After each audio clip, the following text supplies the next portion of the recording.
כן, ננסה לשנות קצת אווירה. אנחנו בפאנל שהכותרת שלו היא שוב אתגרים, חסמים, יצירת פתרונות יצירתיים. ברוך השם, לא חסרים לנו, לא חסמים ולא אתגרים, אולי כן חסרים לנו פתרונות יצירתיים. נעשה את זה שיח, בסדר? אני כן אפנה מדי פעם גם לדובר ספציפי, מבחינתי, ככל שיש לכם משהו להגיד, תסמנו ונשמח שכולם ידברו. אז במהלך הפאנל הזה נזגזג בין המישור הלאומי למישור הירושלמי. עכשיו, יש פה הרבה חגיגיות, ראש העיר גם היה פה על זה שירושלים באיזושהי תנופת בנייה, ותהיה גם אולי הראשונה שתצא מהפקקים, אבל במקביל אנחנו רואים המון עיכובים, פרויקטים, חלקם של שנים. הייתי שמח שאתם, שאנשים בסוף אנשי העשייה, יסבירו קצת למה אנחנו רואים את הדבר הזה. אולי יונתן תוכל להסביר למה אנחנו רואים את העיכובים המאוד מאוד קשים האלה. שלום לכולם. איך שאני רואה את הדברים, יש מה שנקרא רגולציה, שיוצרת בעיות חמורות מאוד. בואו נסתכל על קבלן התשתיות.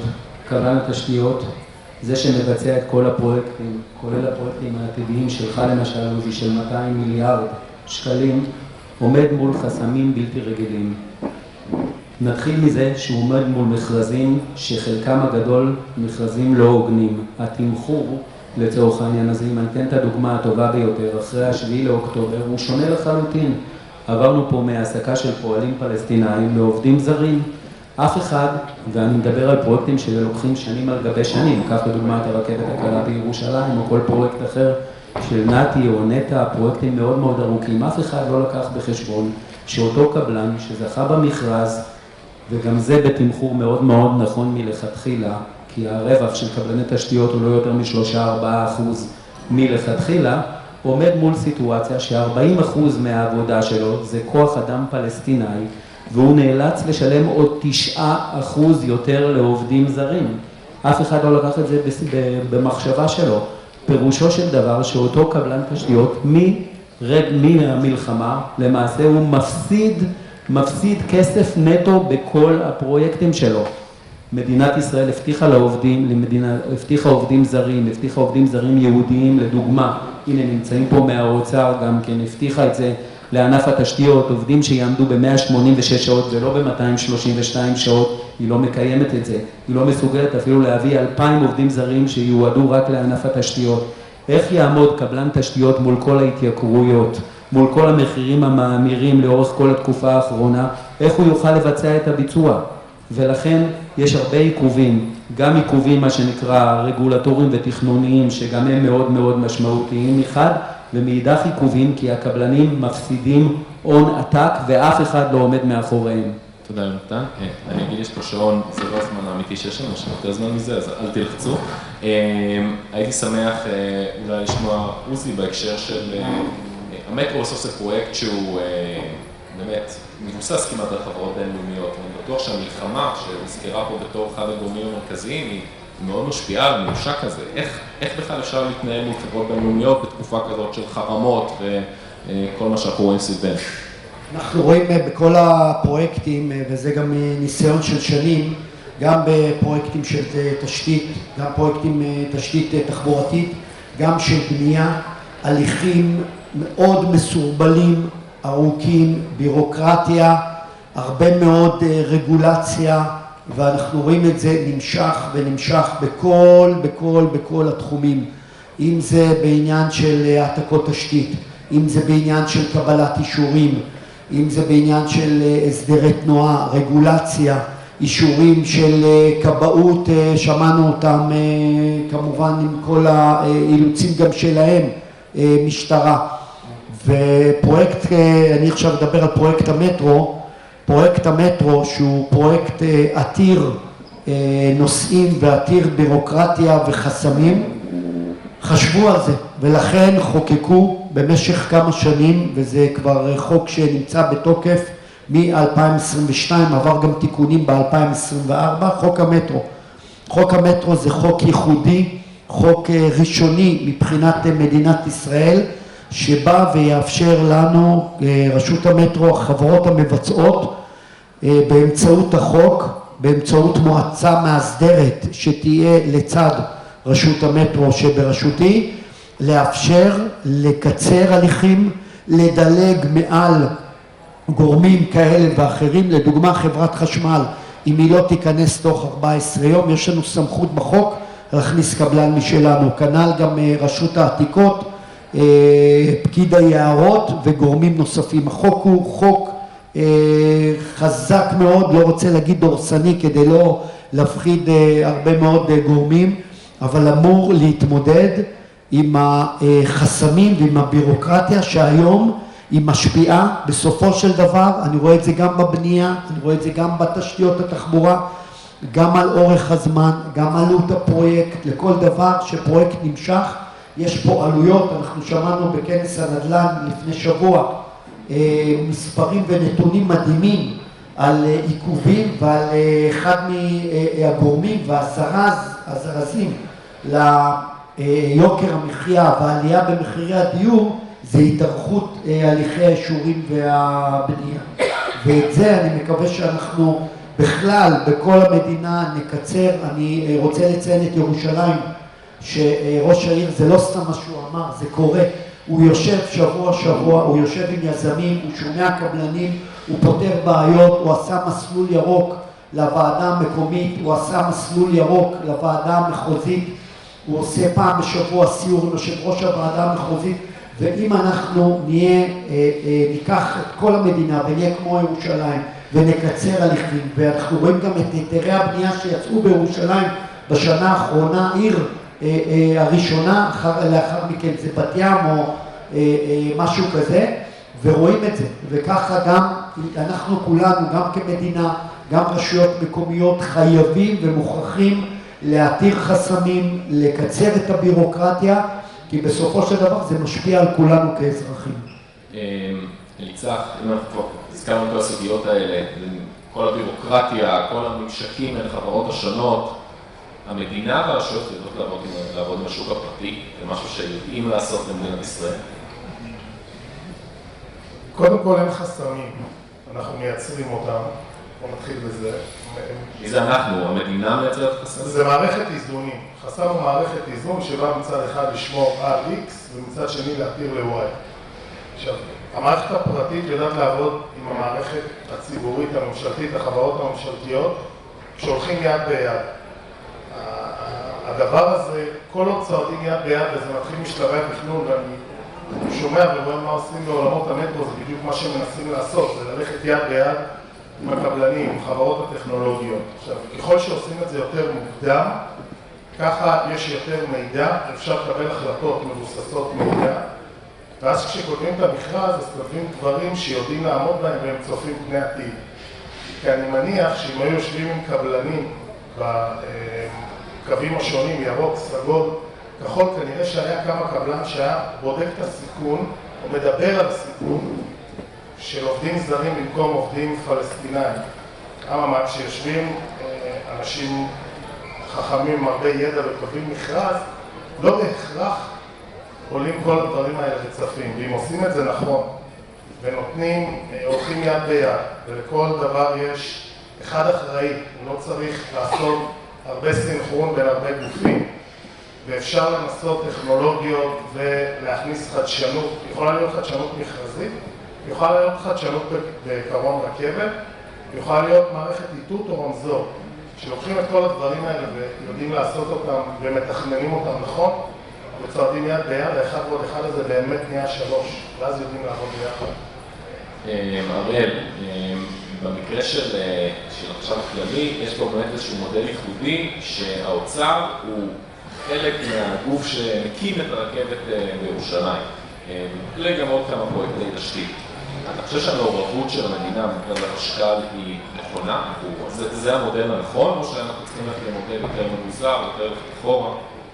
אני חושב שכן. אני חושב שהערך שאנחנו מביאים בשיטה של ה-PPP הוא בדיוק כמו שדיברו עליו פה קודם, ובהקשר הזה של איך אנחנו כמדינה נותנים ליזמים פרטיים להביא את היכולות ואת היתרונות שלהם ואת היתרון היחסי שלהם בתכנון שהם מגיעים במכרזים. ומצד שני, המדינה כמדינה צריכה לקחת את האחריות החוזית על החסמים ועל הדברים שהקבלנים והזכיינים לא יודעים לפתור ולתכנן בעצמם, גם בדברים שקשורים למלחמה. אני חושב שאנחנו עכשיו כללי ישבנו ויושבים זכיינים ויודעים להגיע להסדרים ולתת מענים, יכול להיות שחלקם עוד לא מספיקים, ואנחנו כן ראינו גם בסקירה לאחרונה של הכלכלן הראשי, שכמויות הפועלים במשק חוזרות למה שהם היו ערב המלחמה.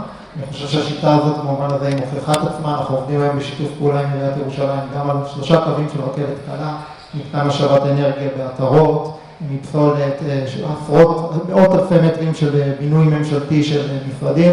אני חושב שהשיתוף פעולה הזה של משרד האוצר, עיריית ירושלים ויזמים פרטיים שמביאים את הידע והיכולות שלהם, הוא שיתוף פעולה שעובד ומוכיח את עצמו. אני אשאל פה איזושהי שאלה כללית, אנחנו רואים פה באמת, אני עדיין בעולם העיכובים, הקושי המרכזי פה הוא בתכנון או בביצוע? זאת אומרת, האם זה בגלל שאנחנו, לא יודע, לא בונים מכרזים כמו שצריך, או שאנחנו מקימים פרויקטים שאולי לא היו צריכים לקום, או שאנחנו מתחילים לעבוד, ואז אנחנו מגלים שבצומת בר אילן לא כל כך אוהבים שעובדים שם, או שבאמת יש מלחמה. איפה הנקודה שבה הדברים פשוט לא עובדים? אני אגיד מהזווית שלי, אני חושב שמדינת ישראל עשתה דרך מאוד ארוכה בהתמודדות ובלמידה של המכרזים והסרת חסמים בירוקרטיים ורגולטוריים. העברנו חוק תשתיות לאומיות שהוא עוד לא מושלם, אבל הוא מקדם את הדרך בחוק המטרו. אנחנו רואים היום את החסם המרכזי בעולמות הביצוע. הביצוע שלנו, בטח בעולם התחבורה, מאוד מאוד מאוד ארוך, מביא לפגיעה מאוד משמעותית בתושבים. ואחד הדברים המרכזיים שאנחנו חושבים שהקומה הבאה שהמדינה צריכה לדעת ללכת אליה, ועיריית ירושלים היא דוגמה למי שמתחילה לעשות את הדבר הזה כמו שיוזי הזכיר, זה איך לקצר את הביצוע. בשביל הדבר הזה צריך אומץ. צריך לא להגיד בוא נחכה עכשיו ל5 שלבים של הסדרי תנועה שיקחו 2, אלא בוא נעשה עכשיו השבתה של הרכבת הקלה לחודשיים, אבל בסופו של דבר נפתח את הקו הירוק ב-26 ולא ב-28. בשביל שהדברים האלה יקרו, המדינה והרשויות המקומיות יחד איתנו צריכות לקבל את האומץ לעשות את הדברים האלה ולראות רגע טווח טיפה יותר ארוך. כמובן צריכות ליווי בדרך, והעסקים והתושבים צריכים לקבל את מה שהם צריכים לקבל כדי למזער את הפגיעה, אבל אנחנו צריכים להפסיק לפחד כל הזמן מלעשות את התהליכים בטור ולהתחיל לעבוד במקביל. הזכיר פה קודם המנכ"ל את אגרות הגודש, את מס נסועה, הדברים האלה לא יכולים לחכות בטור. צריכים לעבוד במקביל כדי שב-2030 כבר נהיה פה עם תשתיות תחבורה טובות יותר, ולא רק ב-2050. אני חושב שזה בדיוק, שתי שאלות במה שאמרת. הראשונה, מי אחראי בבר אילן? צריך קודם להבין מי אחראי, מבינים מי אחראי, ויש גורם אחד, זה מתחיל שם. יש גורם אחד? זה שיש טובה. לא, היום לא. זה בדיוק אחת הבעיות שיש הרבה גורמים. אבל ברגע שיש גורם אחד ויש מישהו אחד שמחליט ברוח רגע סנכרן, ממנו פנימה לתוך המדינה, אז היזם או הקבלן יודע מי הכתובת שלו, זה דבר ראשון. כמו ששאלת על התכנון ביצוע, איפה הבעיה? אז הבעיה היא משולבת, כי זה שמבצע צריך להיות שותף בתכנון. ואז זה הופך להיות, כמו שאמרת, תכנון ביצוע. ואז אני אחראי על מה שאני תכננתי, ואני לא צריך לבצע את מה שמישהו שישב במשרד חלם עליו, כי אני לא בטוח שאפשר לבצע את זה. גם אני חושב שהעניין הוא משולב להליכי התכנון עם כל ההתייעלות האחרונה של מינהל התכנון, ובהחלט אנחנו רואים שם עבודה מאוד משמעותית, במיוחד עם כניסתו של מנהל מינהל התכנון החדש רפי אלמליח, אבל עדיין הליכי התכנון אורכים זמן, יש תהליכים ארוכים, מסורבלים, מה לעשות, גם הרבה מאוד התנגדויות למטרו, עוד לא התחלנו, יש 7 עתירות לבג"ץ. כולם רוצים מטרו, אבל לא מתחת לבית שלנו. גם נגיד שהדרג הפוליטי ממשיך לנסות לשחק שם, ונגיד לא, אני רוצה שהמטרו גם יגיע לעיר הזאת, ויגיע גם לעיר שם. נכון, יש פה גם עניינים ואילוצים פוליטיים, גם פוליטיקה לאומית, שרוצים למקומות כאלה ואחרים שהם לפעמים לא רלוונטיים, אני לא מתבייש להגיד את זה, וגם הרבה מאוד פוליטיקה מקומית, של ראשי ערים שרוצים שיפור תשתיות, רוצים שיפור איכות החיים, אבל אל תעבוד לי עכשיו, ועוד מעט יש לי בחירות, ולא בשכונה הזאת, כי יש לי שם את הבייס שלי וכל מיני דברים כאלה.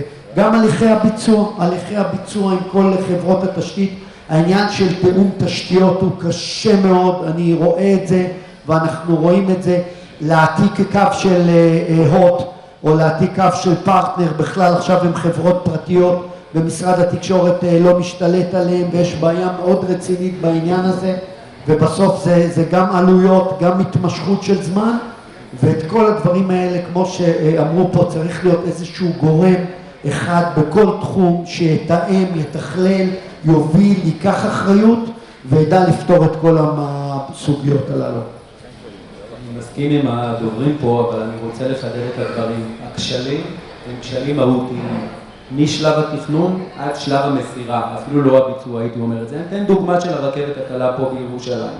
יש פה כמה גופים שאחראים על הנושא הזה. משרד התחבורה, עיריית ירושלים, כמובן שהאוצר חלק מהעניין הזה.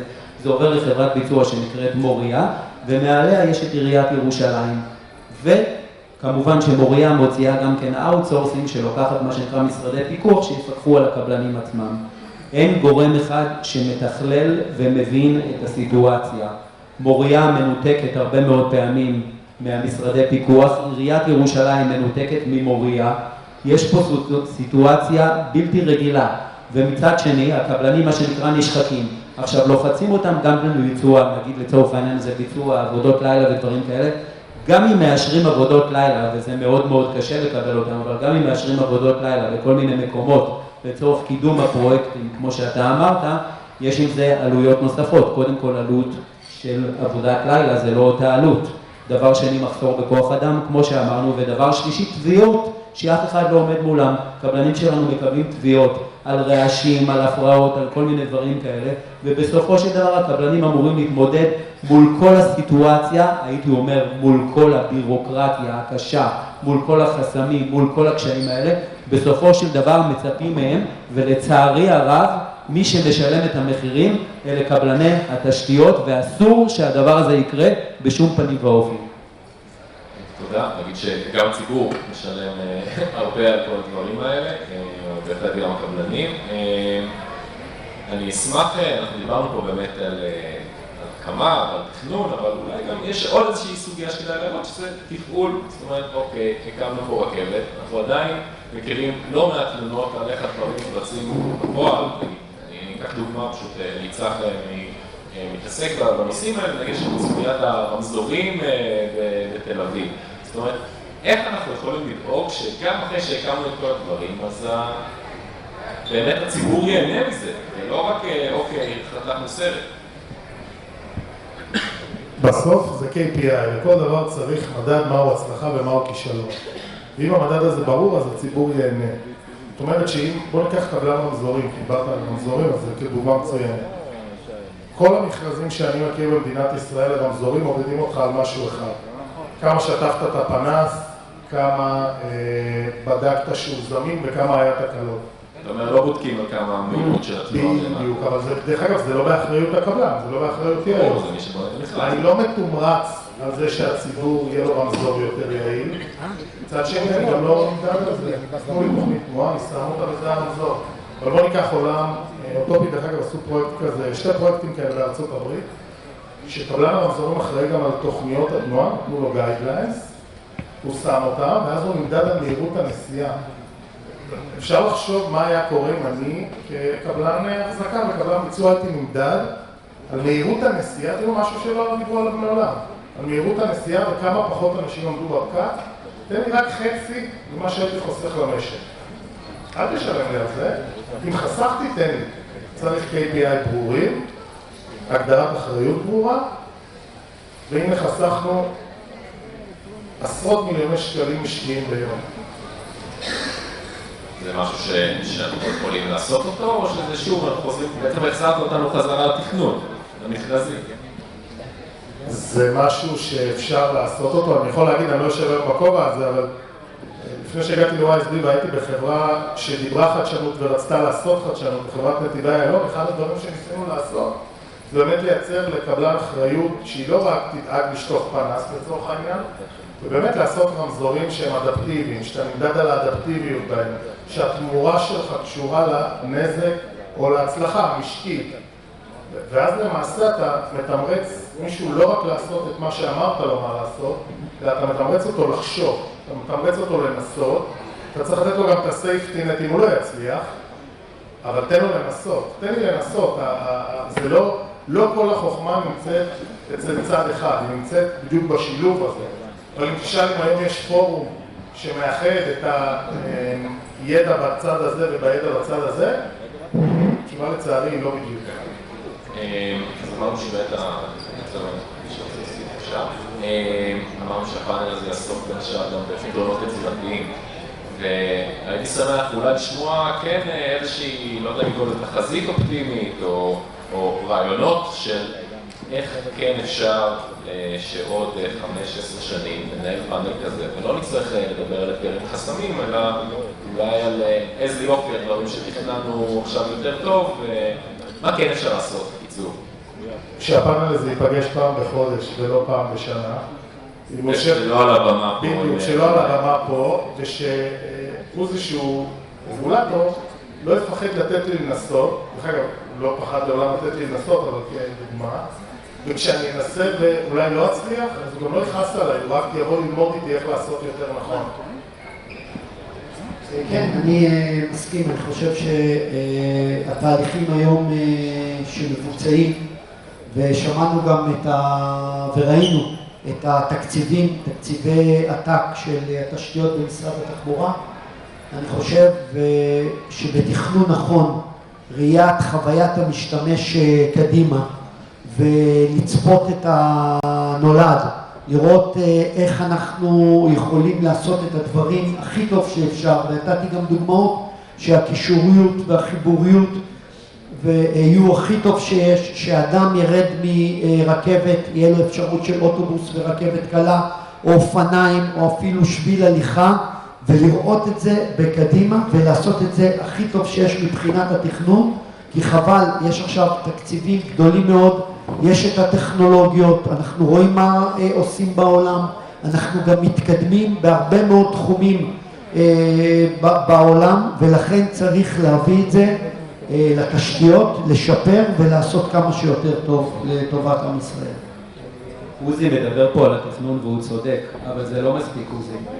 אנחנו צריכים ליצור גורם מתכלל כללי משלב התכנון, דרך שלב הביצוע עד שלב המסירה, ויותר מזה אני אגיד לך, צריכים ליצור מסגרת של תשתיות, לא רק בפרויקטים ובכספים, אלא גם מסגרת של תשתיות ארצית, שהבנקים לצורך העניין הזה, לדוגמה, יבינו שקבלני תשתיות, שהם שונים לגמרי לצורך העניין מיזמים, אין להם את הביטחונות בסופו של דבר, והם מבצעים פרויקטים לאומיים, ויש מה שנקרא אפשרות גם לתת להם ערבות לביצוע, או להוריד מה שנקרא את העלויות הנגררות לביצוע, ולהקל על הקבלנים האלה כדי שהם באמת יוכלו לעמוד ולבצע את הדברים האלה בצורה הטובה ביותר. קודם כל אני מצטרף לדברים, אני מסכים שזה דבר חשוב, ואני אוסיף עוד בהקשר למה ששאלת על שיפור התפעול, שאני חושב שאחד הדברים החשובים, וחשוב לנו כאוצר, וחשוב לנו משרד התחבורה, זה קידום של הרשויות המטרופוליניות בהקשר הזה. אני חושב שירושלים עם צוות אב לתחבורה ודוגמה, איך כשיש מישהו אחד שמסתכל בראייה כוללת המטרופולין, גורם לזה שא' יש פה רשת, כל שלושת קווי הרכבת הקלה הם מחוברים אחד לשני ורכבות יעברו אחד בין השני, ואז יהיה פחות צריך שעוזי יבוא ויגיד אני אקח את נתיבי איילון כדי שיתכננו לי קישוריות לתחנות, כי כבר יהיה גוף שזה תפקידו וזה המבט שהוא מסתכל, והוא מסתכל בעתיד רואה תפעול, וככה הדברים מראש יתוכננו ויבוצעו בצורה יותר טובה. אני רוצה להודות לכם, תמיד שמדברים על פאנלים של מדברים חדשנות, אז לפעמים הקהל מצפה לשמוע מכונות מעופפות, ובסוף מדברים על חדשנות במכרזים, אבל כנראה שזה מה שחשוב באמת, וזה מה שיריץ אותנו קדימה. אני מודה לכם מאוד, לכולכם.